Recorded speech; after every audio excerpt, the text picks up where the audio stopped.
And so begins the day of the dive.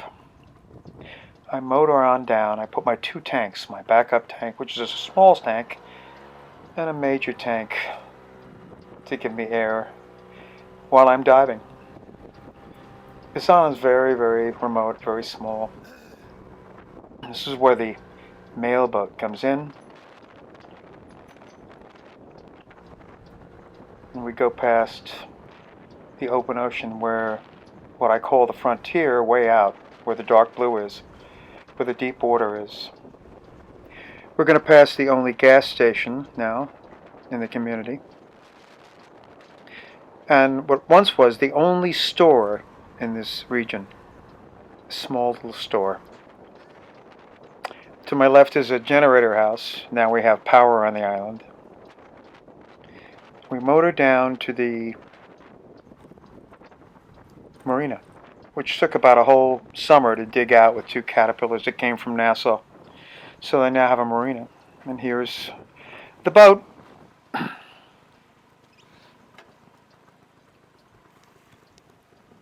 And you can see she has a back mooring and a front mooring. And the engine is cocked up. And that's the scooter I get around on. And in this 9-foot boat with this 8 horsepower engine, I head out to, as you can see, the frontier way out there. And I'm heading out. I've named the boat appropriately Al because a friend of mine, Al, gave it to me. It was found on a beach. I bought the engine. And you can see everything is in order for me to set up my gear and get it overboard.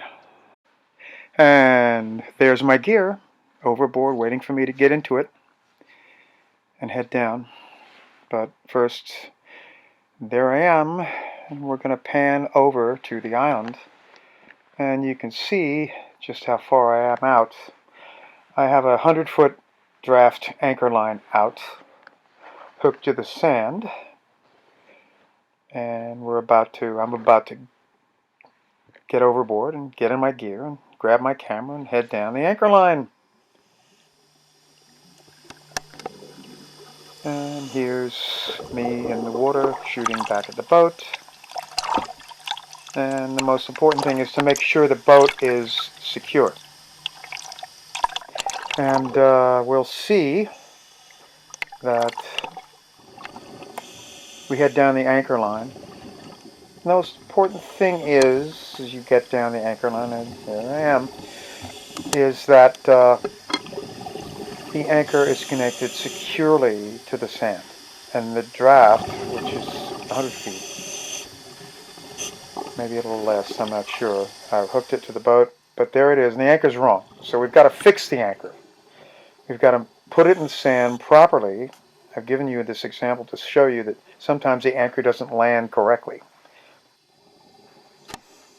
Okay, so let's fix it.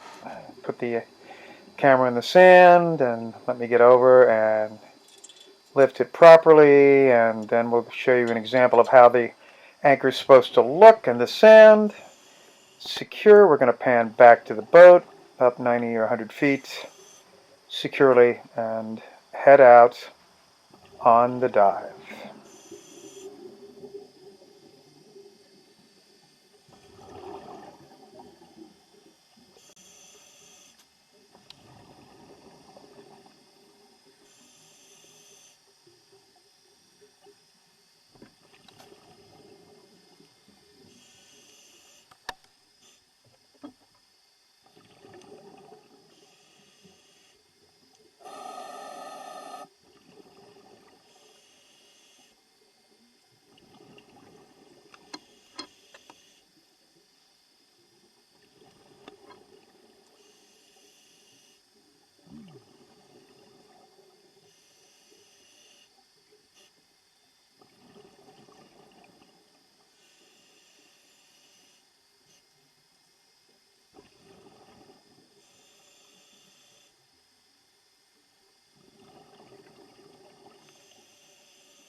And here we go. We're headed toward an area of the edge of the reef. And of course, this is a wall we're diving, which I'm very privileged to dive. And you can see the wall. Just checking and make sure the boat's still there. That's important. And here I am, heading out slowly. And I'm going to give you a lot of examples of the way the wall looks.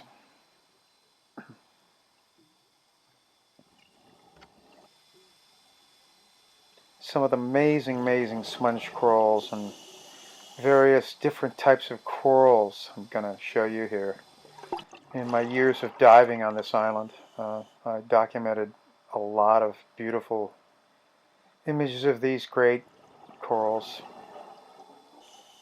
Every day was just a gift to dive this wall without 50 people on a boat, without a lot of rules, and just enjoying it incredibly and shooting my images, interacting with all these little guys, and it was really quite amazing.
And we're going to have a look now at all these little guys in the sand. Now, if you get really close, they sort of duck back down into the little holes where they live. Really cool little guys.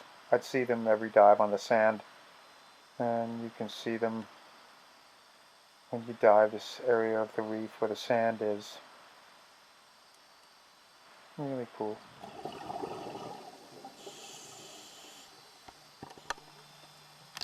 And here's Mr. Conch, or Mr. Crab, in a conch shell. And we can sort of visit with him. Let's get a little closer and say hello.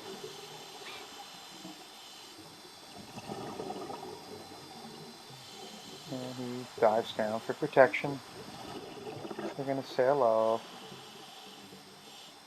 Say hi. He's got some mean looking clippers there. Don't want to mess with him.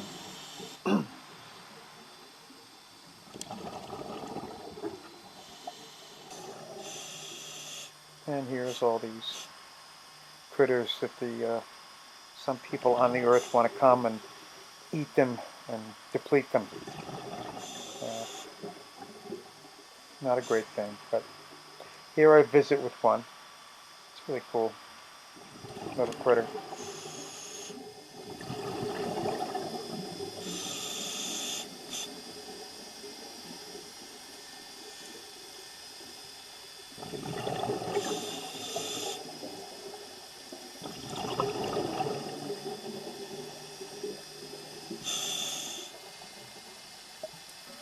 So as you can see, this is a sheer straight wall. And some points go down to a ledge. Here it goes down to another ledge. That might be 250 feet I'm looking at down that way as I pass this tube sponge, this yellow tube sponge, which is beautiful. And a lot of little critters swimming around there, as you can see. This wall, you can drop to 200 feet in a second. So I gotta be careful, right?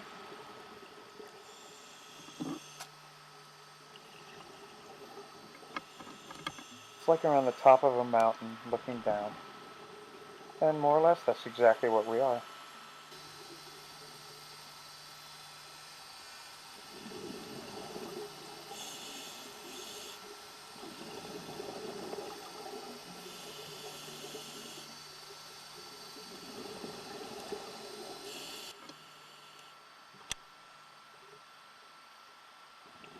And that ledge way over there, that's very deep. You can take a look at some of these yellow sponges, which is kind of cool. I pointed out. They're quite cool.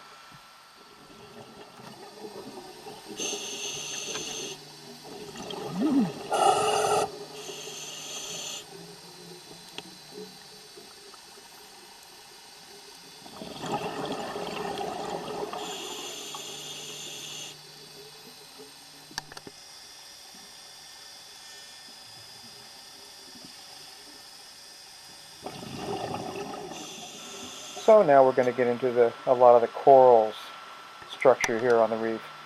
They're quite amazing. This is a hard coral. It grows there. Very pretty. The shapes are really, really cool. The colors. These little guys you won't get. They're very hard to get. And here's a barrel sponge. It's really amazing. You can fit inside, but you don't dare because you'll damage it. So you got to take care of these guys.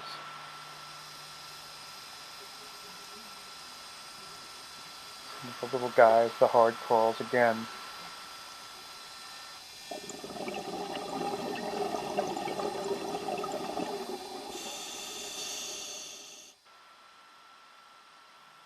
There's some great examples of yellow tube sponges again. That are a group of them. Really, really cute.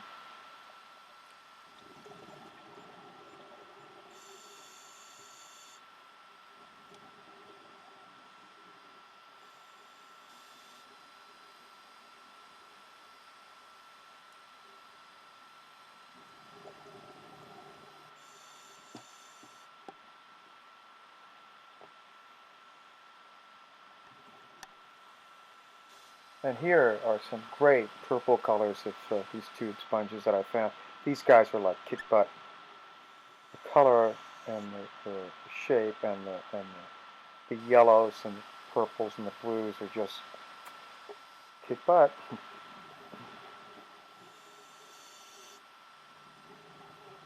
I really love these guys. This color is just takes me right out there. The wall is always something to explore. That's what's so beautiful about this wall.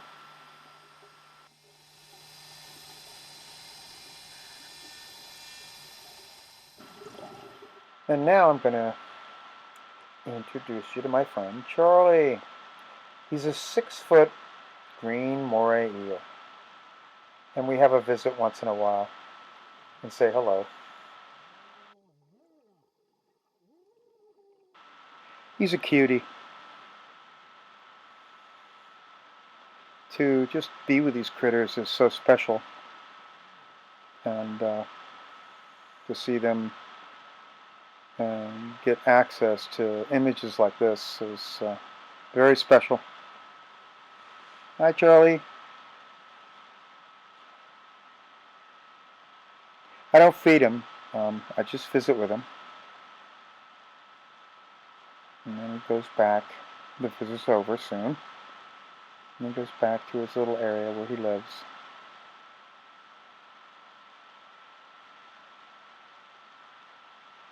See the color of the reef that's all around him. It's amazing.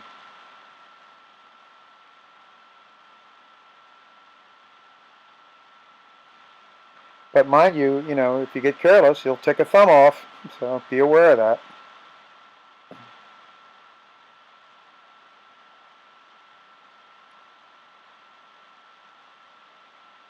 Okay. I'll see you later.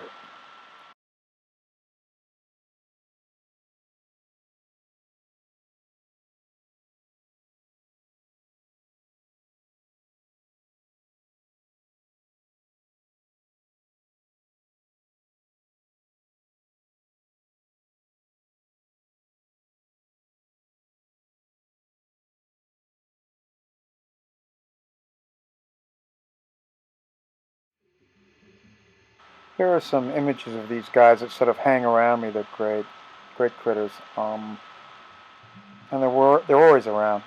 Sometimes in a school, many more of them. But this is sort of a great silhouette that I captured about 70 feet down on the wall.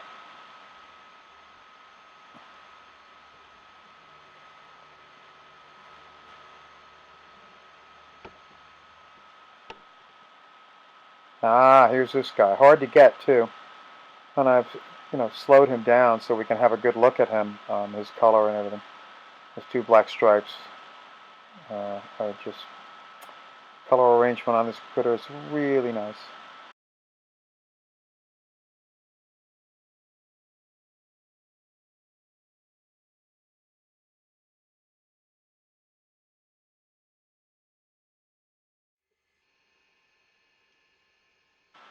And we're now going to have a visit with my friend Molly the turtle.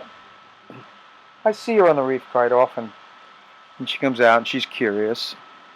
And it's fun to just sort of swim with her.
It's really a privilege to be with these animals and just interact with them.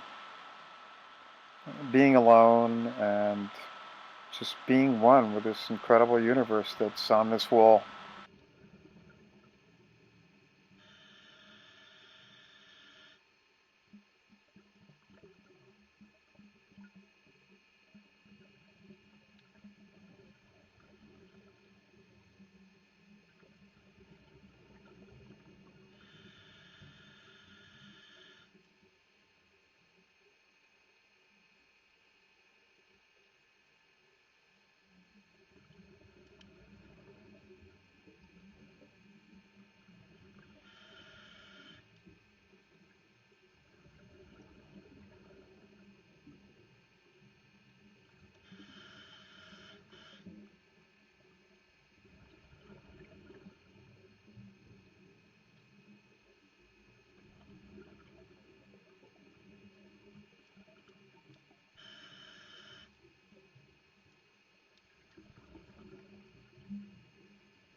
Aha!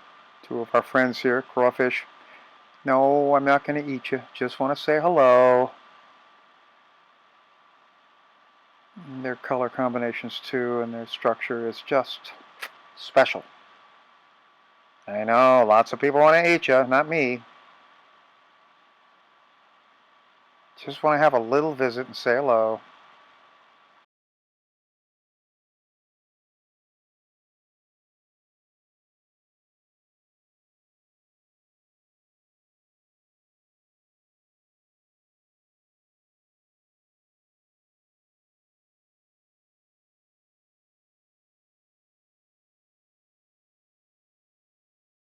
Now here's a little critter I captured.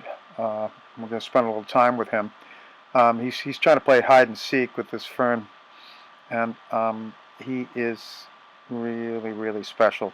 You don't see these guys a lot,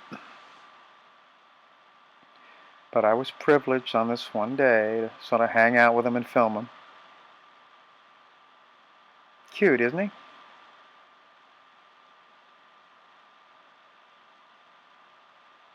Come on, get out in the open where I can see ya. Here we go. We'll slow motion him down, and you can see the movements and the incredible little guy he is. He's only about 2 inches big, darting over this soft coral.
Here are some of these guys. Rarely you can get them. Their skin actually folds around their shell on the exterior. Here's one that's, I guess, got his skin pulled in. Don't know. Purple sea fan here. Great combination of color and texture, and hanging out with these little guys.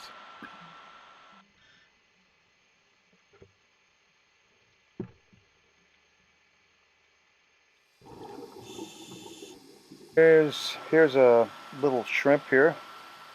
Hung out with a little bit. He's set up upside down. You can see him. His claws there and his tentacles.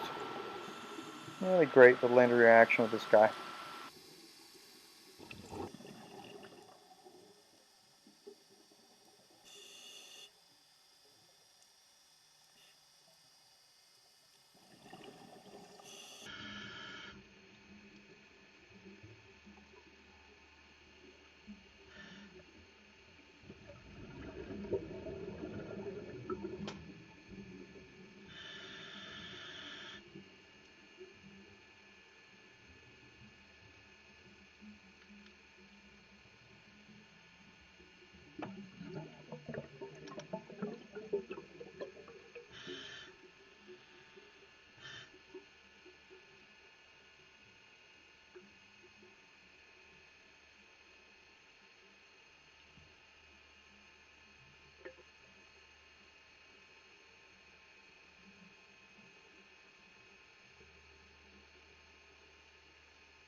Here's a very special little piece of coral that's on the reef. Hope it's still there. Its configuration is something I haven't seen before. Sometimes you see these out in the sand alone. They're really cool.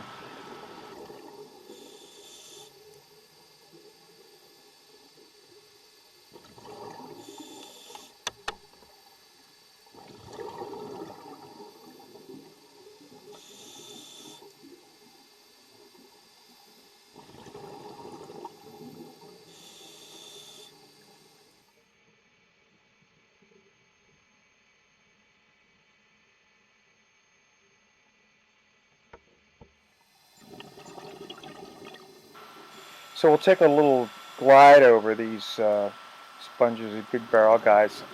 It's amazing the way they're configured. You can see the depth below them. They're sort of standing up and outward. Beautiful, beautiful examples of this reef that I'm on.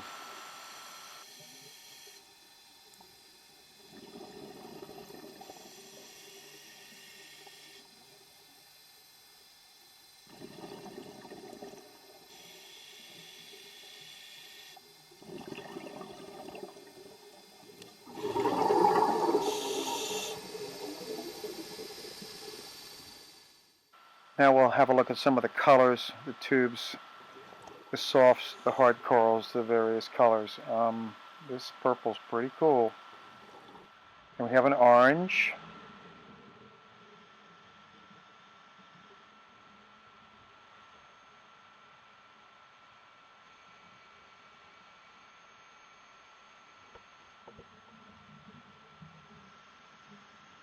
More purple and a different type of sponge.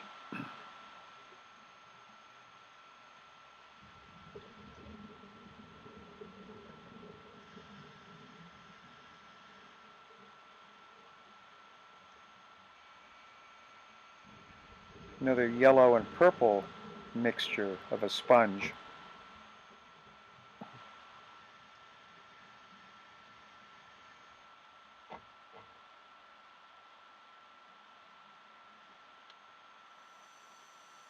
Now here's some purple that I just sort of ran into. I just couldn't believe. And you can see the configuration of this guy, and it's a soft critter. And the yellow inside.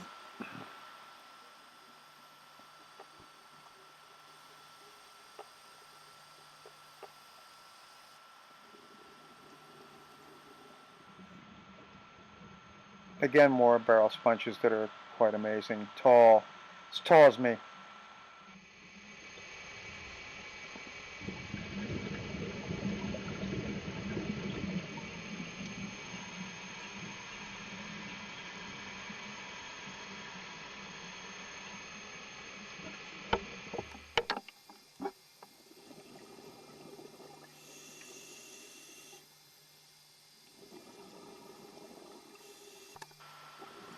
Here are some more examples of some of the amazing corals that sort of branch out, and they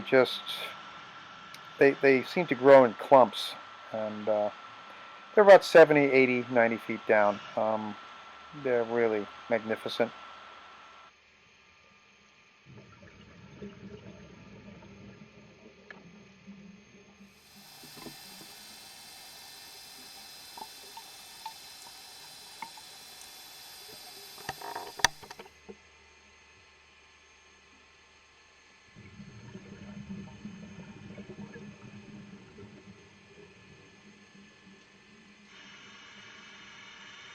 And you can have a look at this amazing wall. I'm headed down,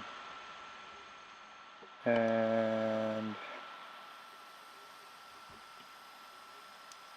you can see we're at 100 feet now.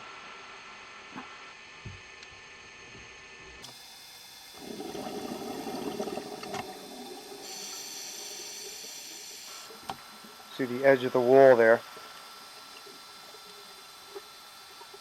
I'm going to look back up toward the surface. It's like a mountain.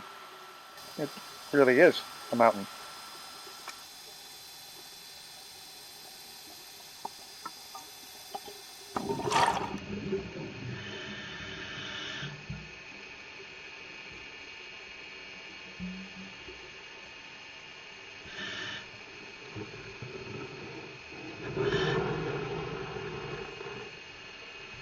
Remember the floating islands in Avatar? Well, this is kind of like one of them with a huge barrel sponge on the top of it. It's like a little world unto itself on the top where the critters grow, and then you go down and you hit the wall and then head way down.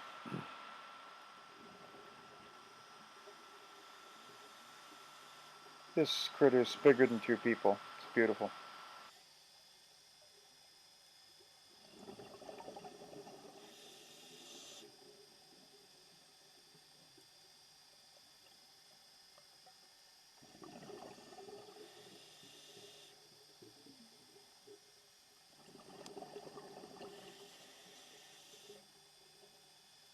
So I'm literally on the top of this sort of floating mountain. It's not floating, it's connected to the reef, of course, but it seems like that.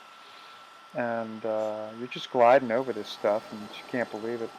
And all of a sudden, you're at 153 feet looking over the edge.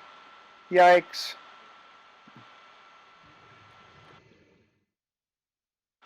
Then about after a minute, reality hits and you start heading back up toward the other world, um, toward the sunlight. And lo and behold, there's the boat.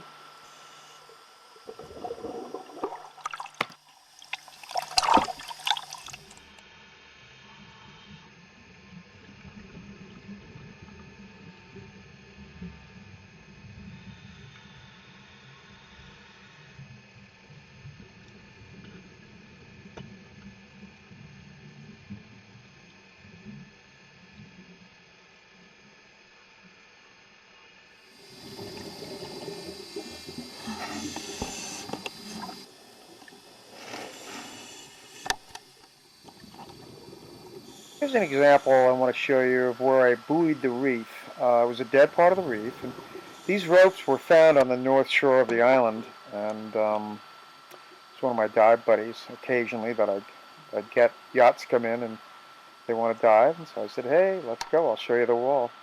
And it's a chain I got from a local Bahamian, very nice fellow named Hartman Scavella, and we hooked it up to the reef. And it took me a number of days to do this. And I leave certain buoys down below. There are a number of divers I'm diving with that day. And we can see it's bolted. And I leave a series of buoys below, 40, 50 feet below, and then I reestablish them when I return to the island every year.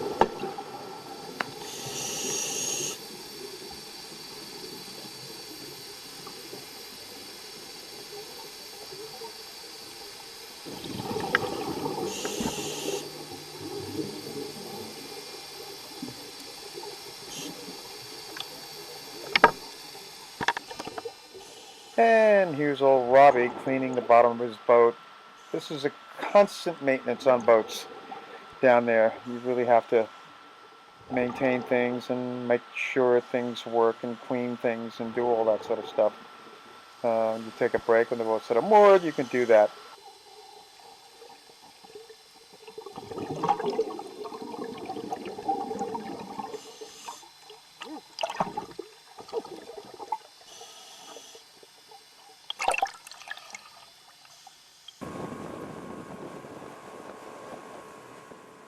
Now I'll treat you to some great boat riding on the surface. These waters are just amazing. The color of them, the texture, the breeze blowing on your face. Nothing quite like it, I gotta tell you.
sort of takes you away, doesn't it? To another place, another world, another time. All your troubles, leave them somewhere else. Here's a friend of mine. This is Al, the guy who actually gave me the boat. That's Ellis Moss in the background there.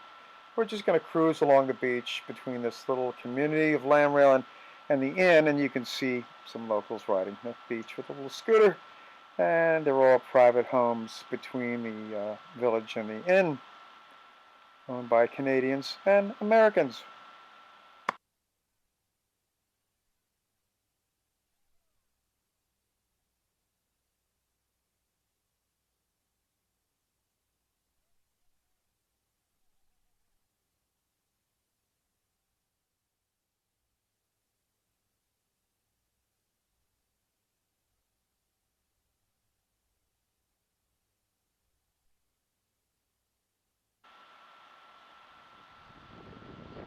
And here I'll give you an example of one year we had some very rough seas. And this is the day after, mind you. I had to get the boat up at midnight that night. It was not easy with a flashlight in my mouth. And we pulled it up on rugs that I had laid down here. And you can see it's high tide. It's cranking. You just don't want to have that little dinghy in there. Wind was blowing a gale. And here, safety in a safe place is the boat on top of a rug. And you can just see that the ocean can get real crazy. It is cranking.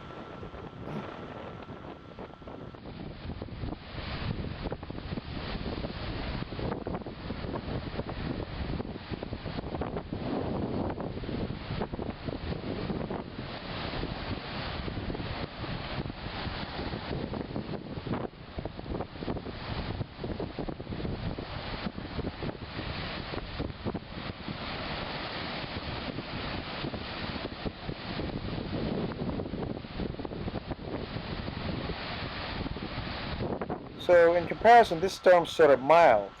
Wait till you see what you really miss when there was a hurricane. Yeah, that'll take you out for sure. You know what I mean. And this is a little beyond after the hurricane had passed. Can you imagine what it was like when the hurricane was full gale? I'm David. Hope you enjoyed the production. See you later.